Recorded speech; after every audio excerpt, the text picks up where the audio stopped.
प्रसन्न हो गए। सूत जी महाराज ने सौनक महाराज जी का जो निवेदन स्वीकार किया। कहते हैं कि आपका जो प्रश्न है सार्वभौम है, संसार के कल्याण के लिए। सर्व सिद्धांत निष्पन्नम संसार भय नाशनम। सबसे बड़ा जो भय है किसका है? मृत्यु का है। सबकी मृत्यु निश्चित है। एक बार राजा परीक्षित को मृत्यु का श्राप लगा। तक्षक नाग के काटने से मृत्यु हो गई। गंगा के तट पर आए, सबको पता चला। बड़े बड़े ऋषि महात्मा सब आए। कई ने उपाय बताया, कोई उपाय काम नहीं। तब सुखदेव भगवान आए। सुखदेव जी महाराज ने राजा परीक्षित को श्रीमद् भागवत महापुराण की कथा सुना रहे थे। देवताओं को पता चला, देवता गण अमृत का कलश लेकर के आ गए।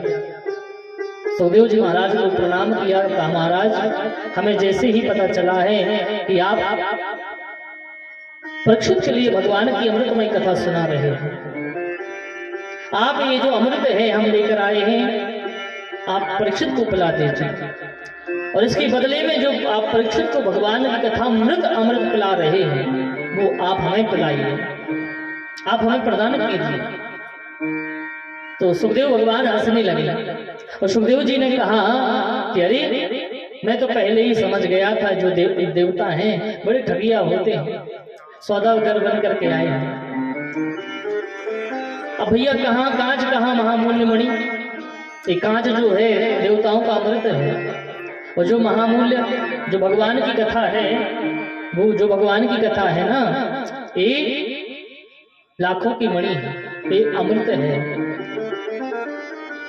वह काचा का मरण महान ब्रह्म रातो विचार्य एवं तदा देवान जहास। देवताओं से सुखदेव जी कह रहे हैं कि देवताओं, यदि जो कांच है, कांच के बदले में कोई मणि का सौदा करता है? नहीं करता।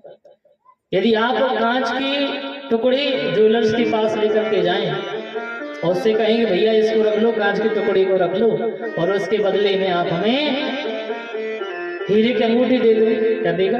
नहीं देगा, भगा देगा, जाओ।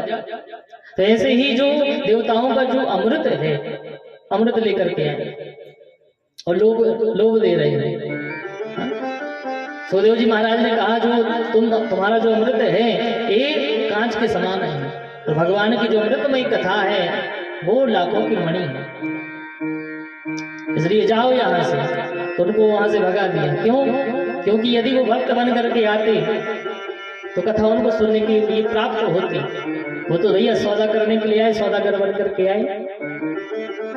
अब दौड़े दौड़े देवतागण पहुंचे ब्रह्मा जी के पास। ब्रह्मा जी से कहा